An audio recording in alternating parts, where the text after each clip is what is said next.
Good morning on Wednesday, the 22nd of January 2025. It's 8 a.m. in the Gambia, and therefore coffee time with me, Peter Gomez. We're live on West Coast Radio, 92.1 on FM and online at www.wcr.gm.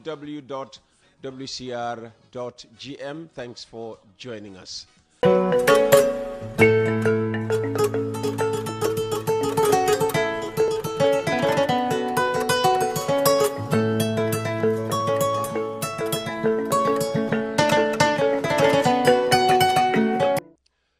Musa Jeng, as I said a moment ago, is our guest this morning, and we can now cross over to him and say hello and welcome to Coffee Time with Peter Gomez, Mus. Thanks again, Peter. Happy New Year. Happy New Year. Good morning. You're looking young. Oh, I don't know about that. People come here and they talk about my age and my looks, but hey, they haven't seen you. I hope somebody's listening because he's always teasing me. Listen, but it's good to be back, without a doubt. How has it been? It's been good. Yeah? Definitely. It's always good coming home every December and then just going through the motions. It's been definitely very good. Yeah. And what about for the people, by the people? We've taken a break for the past 2-3 weeks, unlike your opening. Well, because you're here. Exactly. Even though you could have continued the program from here. Well, we could have, and you wouldn't believe it. And people are always taxing and saying, bro, yen gisuñ len tay Sunday bi de. You know how the guys in Europe and America. People have become addicted to your program. They are. It's a drug for some people. It is. Sunday drug. No doubt. But going back to your introduction, you say, I do what you do. You are a real journalist. And we're not. We wing it every Sunday. Well, that's what we do. All right. Well, let's go through the papers. One or two things you might want to comment on. Okay. Beginning with the front page of The Voice. Dependable source of income can eradicate poverty, says Halifa. Magistrates Association says withdrawal of orderlies can undermine judiciary's independence. Citizens demand accountability amid recent corruption allegations. Suwane says time has come for young people to call NPP government to order. Councillor Cisse fails to provide requested documents, claims misplacement. Alleged PIU shooter's lawyer requests time to retrieve client's information from phone, and procurement process for Kanifing Municipal Library project stands strong, says KMC's Director of Planning. The Points front cover reports GPF dismisses 2 and investigates 9 institutions. PEC tasks GCAA Finance Department to incorporate investigation into significant variance. Gambia hosts interregional African ministerial meeting on anti-doping. Doctor named in medical reports of alleged drug dealer non-existent, says witness.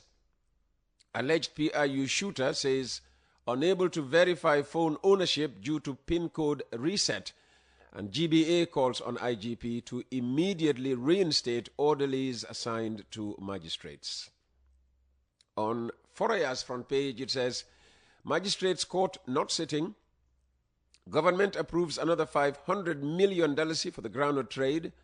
Allegations and counter-allegations at Central Abattoir over contract renewals. NAO says farmers lately received seeds in 2022. KMC clerk discusses councillors' lack of understanding of procedure. Preliminary reports on unused funds by GMC and GPU submitted to Office of the Vice President, and GPF dismisses Sergeant Lamin Jiba for discreditable conduct. Finally, the Standard. Forgive Jame and go after corrupt officials, Consul Juara tells government. Bar Association calls for restoration of magistrates' orderlies. UK tells Gambia to implement all TRRC recommendations without delay. Over 1,600 Gambians die on backway in 2024. Policeman dismissed for misconduct, and suspect granted permission for Christmas vacation returns to court. And that was your first look at the Wednesday papers. Our thanks to Foraya, The Point, The Standard, and The Voice. I'm sure you're interested in the TRRC.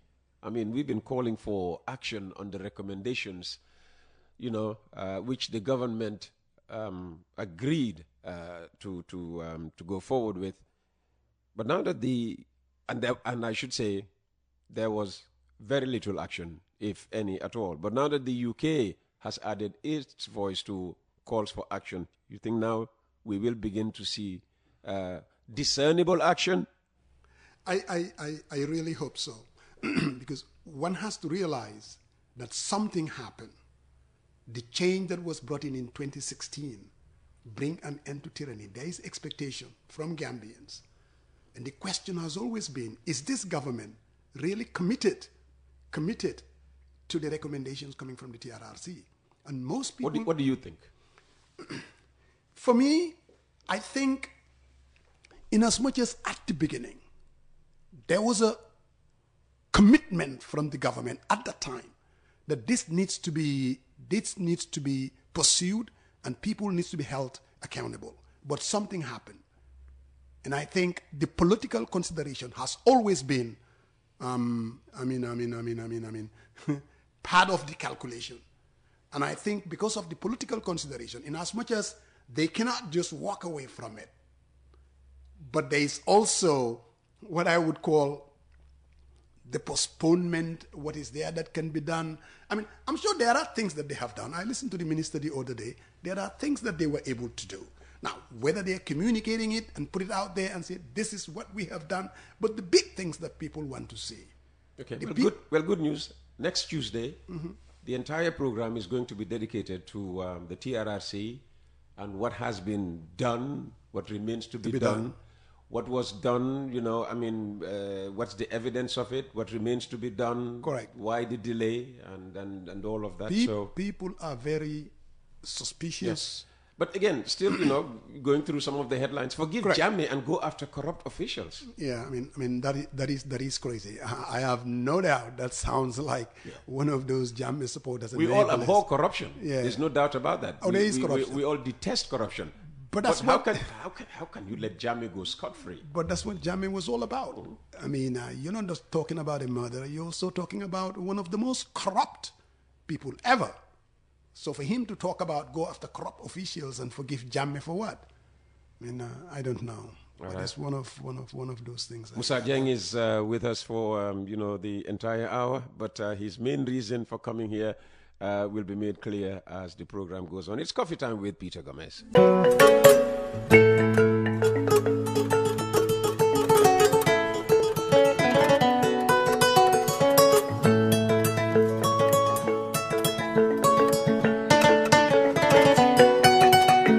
It's Tuesday, the 22nd of January 2025, and live on radio in the Gambia and across the globe on the World Wide Web. It's Coffee Time with me, Peter Gomez. Thanks for joining us. Now, should the Gambian diaspora, or rather non-resident Gambian citizens, be entitled to vote in elections in their country of origin? I'm bringing back the question because of today's invited guest. But before we delve into that, the Gambia Bar Association has formally reacted to the decision of the Gambia Police Force to withdraw police orderlies attached to all but senior members of the magistracy. The unilateral decision led to the threat of strike action by magistrates, and in a statement on Tuesday, the GBA emphasized the importance of providing personal security for all magistrates without discrimination. Here's the full text of the Bar Association's press release signed by its president.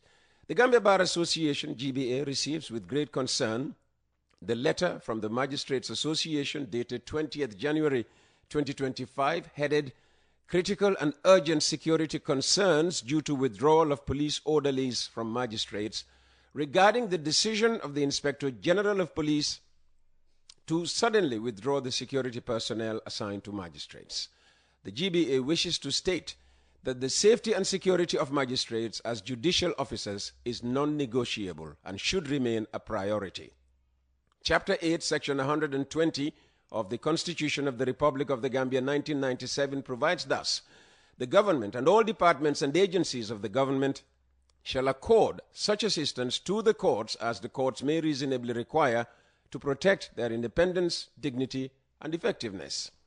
The police orderlies have long provided personal security to magistrates, and their presence in court ensures a secure environment conducive for the magistrates to preside over cases and make impartial decisions.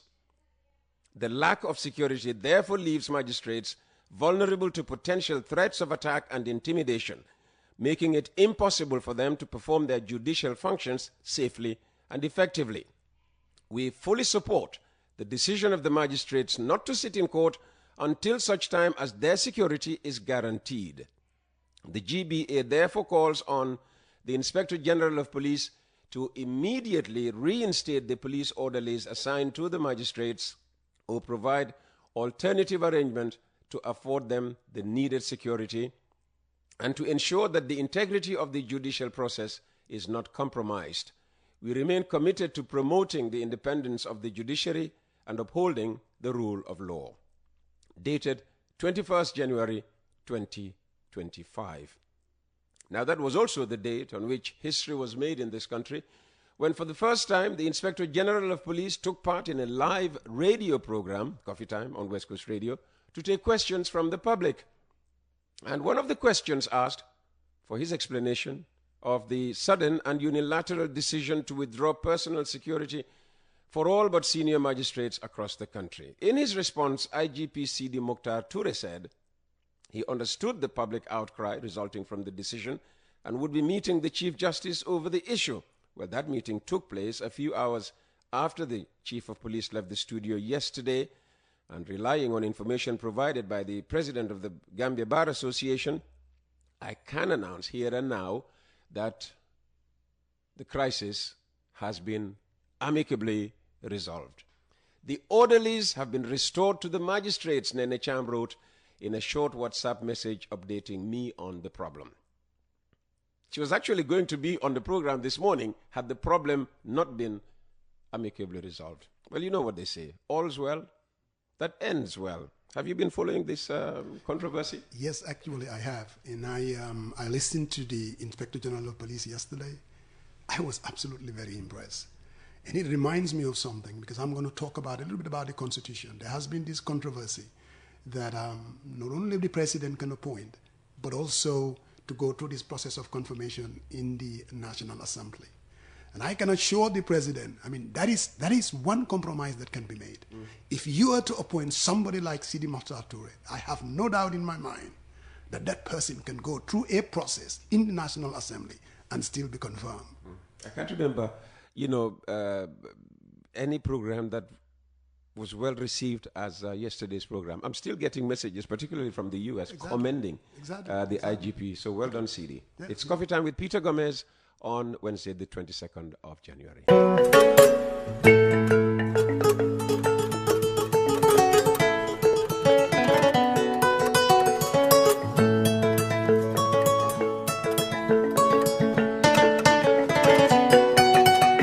If you'd like to advertise on the program, contact Mr. Jibril Jassi on 699-0107, 787-0107, or 924-2424.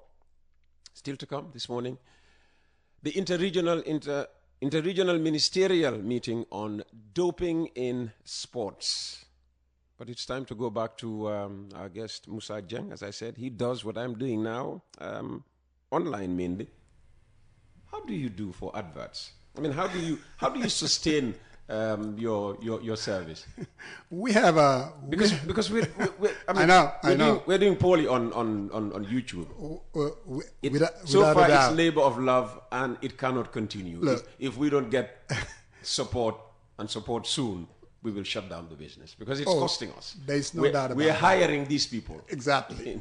Someone has to pay the bills. Exactly. But for us, like my mother always used to say, "Amna yo hamne natula." And that's what we have. We've been doing it for so long. Yeah. I mean, it's not for the money, because we have maybe 2-3 ads, and we just use that to pay. I don't have one. I don't have even one now. No, you do have quite a few ads now. On radio, I have. Yeah. I mean, on FM, I mean, those ads are for FM, the radio bit of the program. But there are rumors, though. Something happened in Senegal. The Senegalese government went ahead and gave what they call it again, money to the media, and hopefully the same thing will be emulated by the government. I mean, I think there is a need for that. All they have for us is a once a year presidential dinner. But at least it's a start. No, that's not what we're looking for. But I think they should definitely look into the possibility of helping the media, because that is all part of the democratic process. Really, I don't think you can consolidate democracy without having media out there. Look at what you do. This is one platform. I'm not just saying it to be patronizing. That the government comes here to sell their message. The opposition comes here. I believe that this is one platform that our democracy needs. Fantastic. And speaking of democracy, yes, you're here absolutely to vent your spleen on the continuous, foot dragging over giving people like you, Gambians in the diaspora, the right to vote in Gambian elections. And it's unfortunate. Pasamba, gave us a piece of his mind already on this. I think he did. Yeah. And this, let's say this is in reaction to what Dr. Ismail Cisse said on the program last week. Exactly. But for us to really bring this, let's talk about, if I had been told back in 2016, or maybe way before that, 2001, Jammeh was sent packing, that 9 years later, diaspora enfranchisement or participation will still be hanging in the balance, I would not believe it. The same attitude that Jammeh had, the same mistrust as far as the diaspora is concerned, that's the same spill that I'm hearing, and unfortunately, from a Dr. Cisse. And let me say this, Peter. The current dispensation that we have, the very democracy that people are talking about, we made this thing happen. The diaspora, we are the architects of this democracy. There was a time, and excuse my French, the climate here was wahde yengudul. That was, seriously, most Gambians, the press for instance, they focused on sport, they focused on music. Yeah, true. There was absolute, and we understand that. Sir Dawda Kairaba Jawara came to Atlanta. We brought him there. APRC was fighting to make sure that the power doesn't come. When he came, this is what he told me. You guys have to keep doing what you are doing. He said, we are living in the lion's den, and it's only the diaspora can rescue this country. And Peter, that's what we have done. Let's go back. Let's dial back. How did this journey begin? Because it is from that journey that this atmosphere called democracy was created. And I want to send this as a reminder to the president. Back in 2001, yes, after the UDP-PPP alliance to contest the 2000 elections worked, they were defeated.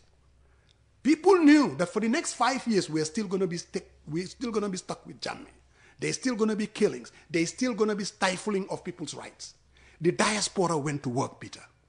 For the first time, we brought our partners, the opposition leaders, to Atlanta, Georgia, to a summit, because we knew if change is going to happen, we are going to be the one initiating it. We brought them to Atlanta. Out of that meeting, Peter, in 2003, most people did not even believe that it's gonna generate anything. The United Democratic Party was there. Halifa Sallah Doy was there. Omar Amadou Jallow was there. All the political parties, for the first time, we brought them under one roof. And out of that, NAT was born. And we all remember what happened with NAT. NAT sent a message to Jammeh that now we are organized. Change is going to happen. Why am I saying this? I'm just saying the persistent and how the diaspora played a huge role in bringing about the democracy that we enjoy today. Out of NAT, we all know what happened. It disintegrated. We did not walk away. We brought them back in 2013, what we call the Rally Conference. This was just 3 years before the 2016 elections. Alhaji Ousainou Darboe was there. Bakary Bunja Darboe was there. We kept working with our partners because we knew as citizens of the country, our cousins, our colleagues in the Gambia, they cannot stand for themselves. We have to do the work. And that's exactly what we have done. The diaspora is not asking for any special treatment. All we are asking for, treat us like you would treat someone, a citizen who happens to live in City Konding or Stukoba. That's all we are asking for. I listened to Dr. Cisse. And this is what he said. He said, this is difficult and it's complex. It takes changing of laws. And I'm like, Dr. Cisse, all of a sudden, this man is having amnesia. Let's look at the laws that he's talking about, Peter. He's saying, because in the Constitution, there is a talk about 7 regions, 53 constituencies. And for that to happen, they will have to go to the National Assembly to change that. But that's not brain surgery. That is very easy to do. The Independent Electoral Commission did something like that back in before the 2021 elections. We used to have 48 constituencies. They went ahead and take Combo North, divided it and add 3 additional constituencies, basically went to the National Assembly, increased it to 53, and voila, it got done. That same method can be done. All they had to do is, and what is interesting, the diaspora, we did the heavy lifting. There is a man called Professor, what's his name again? Fowl, MSDG. The work that the Independent Electoral Commission was supposed to do, the man has already done that. They went ahead and get the data, basically pinpointing where the concentration of Gambians all over the world. Out of that work, out of that heavy lifting, they created 5 constituencies. He's been working with the Independent Electoral Commission. He's been working with the Ministry of Justice. And what is sad, this is the same man that the Senegalese government, whilst they were working on the framework for extending enfranchising their diasporans, they utilized his work to get that job done. Here is the same man that has done all the work for the Independent Electoral Commission. And all that IEC needs to do is to take those 5 constituencies, come up with a bill, extend it from 53 to 58, go to the justice, and then take it to the National Assembly, and it'll be voted in. Voila, and it's done. So for the life of me, I do not understand why Dr. Cisse can sit here and basically say as if this is like brain surgery. Why is it so difficult? And there was even something that Pasamba said. Even let's say, for instance, you don't want to increase the number of constituencies. If you think that is difficult, I don't think it is. But let's even assume that you don't want to go that route. I live in Atlanta. I'm from Kaur. I mean, I could be easily registered for somebody from Lower Salem, very easily. And I should be able to vote under that constituency. Look, the question is, and I think, again, it's going to come down, do they have the political commitment? I do not see how you can create a viable democracy, how you can create a viable and consolidate our democracy without the participation of the diaspora. I'm not talking about any diaspora that's going to sit there and talk about, because of what we have done, because of what we have accomplished, we deserve A, we deserve B, we deserve to be a minister, we deserve to be a National Assembly member.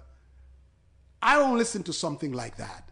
All we are asking for our democracy to be consolidated, there is a need for us to be able to vote. And Peter, I think, was it a few months ago when we had Senegalese elections, I think I sent you a video. And for me, this video was to remind the government how easy it is for the diaspora to be able to participate. Budget-wise, it's not expensive. Logistically, it can be done. The Senegalese government is relying on organizations, associations, Senegalese associations in the diaspora to help them organize these elections. That's what they do. The one in Atlanta is called Senkat. There is a sister organization from the Gambia called Ajera. We are a million times much more organized than they are. If they can do it, I can assure you we can do it. Absolutely. So again, a reminder to Dr. Cisse and to the government. There is a need.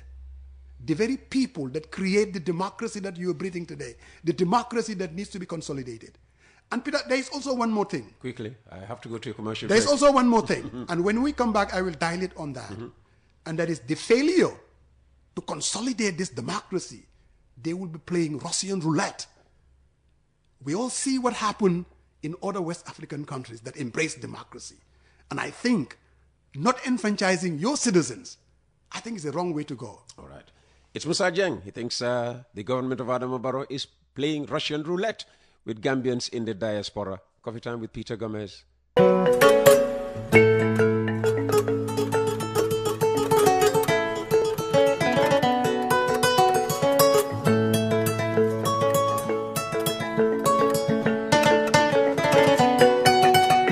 Yeah, Makati is the place to be from Friday. Will you be traveling? Actually, I'm just coming from the provinces. I went all the way to Kawur. Yeah, I said Makati. No, I would not be going. Kankurang Festival? I like Kankurang though. Yes, that's why you should be in Makati. Grow up in Kawur with Kankurang. It's beautiful, definitely. You wanted to say something more about the Constitution, did you say? Yes, I definitely because we have only 5 minutes for this. Oh my God! Yeah. So let me just say this as far as this diaspora voting is concerned. Mm-hmm. There is no doubt that the country is at a better place. There is no doubt that this democracy needs to be consolidated, and I'm hoping, and I'm speaking directly to remind the president that something needs to be done. Come 2026. It is good for our democracy, for every citizen. Listen, prior to 1965, yes, voting was only within the greater Banjul area. For people in Banjul. Exactly. So just, in the protectorate. In the colony, they call it then. So the protectorate were not voting at that time. But they realized that cannot happen. For democracy to be enriched, all citizens should be able to vote. So the way they treated the people from the provinces, that's the same way that they are treating us. And I want to remind President Barrow, if we do not vote come 2026, sooner or later, we are going to vote. Do you want that to be your legacy or not? This can be done. And don't allow people telling you about the difficulty of it. It is not. If you're committed, we are partners. We made this change happen. It is only fair to extend. And don't listen to anyone telling you that extending enfranchising the diaspora is not good for you politically. It's not true. I cannot tell you. Yeah.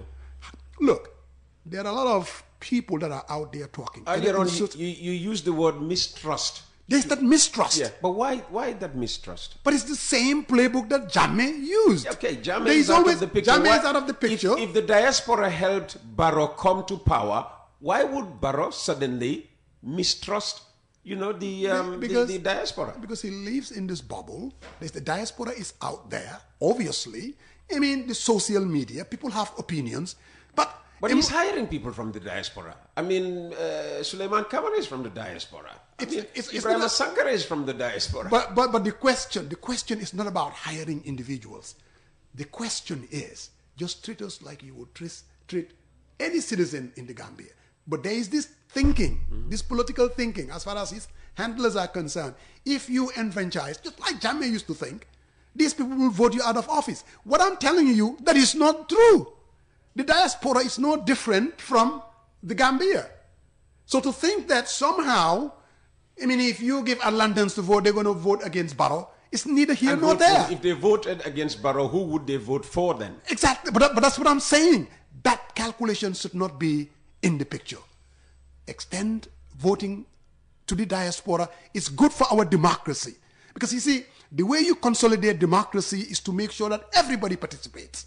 Like I said, we are at a better place, but there is still much to be done as far as the diaspora is concerned. If you believe that the diaspora is part of this development, you want to build that trust, you have to be able to enfranchise us, let us participate. Now, coming back to, this is another important issue, is the Constitution.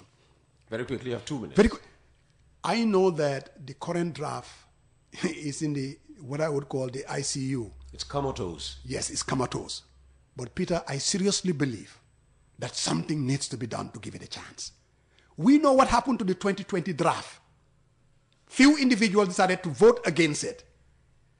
And we did not even allow it to go past the second reading. I want to remind, and in this case, I'm going to take my appeal directly to Alhaji Ousainou Darboe.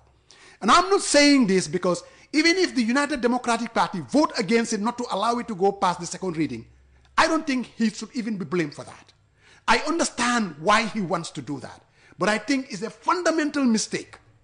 It's a lolu mo gena yomba to vote against this. What is difficult? To go above the fray. Allow this thing to go to the second reading. Basically saying, okay, National Human Rights Commission, Gambia participates. This is what you guys want to do. I will fully cooperate. We will allow it to go past the second reading. We would come with a bipartisan spirit to make the amendments that are necessary. By doing that, when everything is said and done, even if they do not cooperate, because everybody knows that what was done, the poison pill that was put in this 2024 draft by this government, which I don't believe that they are committed for a new constitution. But I don't think Mr. Dabo should kind of allow to basically, for the United Democratic Party to vote against it, just like what was done in 2020. You have to be able to move away from that. Give it a chance saying, you know what? This is not about us. It is about our commitment to a new constitution. And because of that, we are going to allow this to go to the committee stage. We will work with them as long as they're committed for new change. Lolu mo gena difficult to do. Okay. And I think they should seriously consider this. Fantastic. Musa, ñu ne li duuf ci nag bi affaire bi daf dee gaaw a li duuf ci nag bi xejut ci cin li. Loolu laa gis. All right, so we'll have to arrange another meeting loolu laa gis before you. Thank you very much for your time this morning. But thank you, Doc. That's Musa Jeng. I really appreciate it. All right, when is For the People, by the People coming back on air? We're coming first week in February. First week in February. Look forward to that. And I will give them my feedback. Thanks again.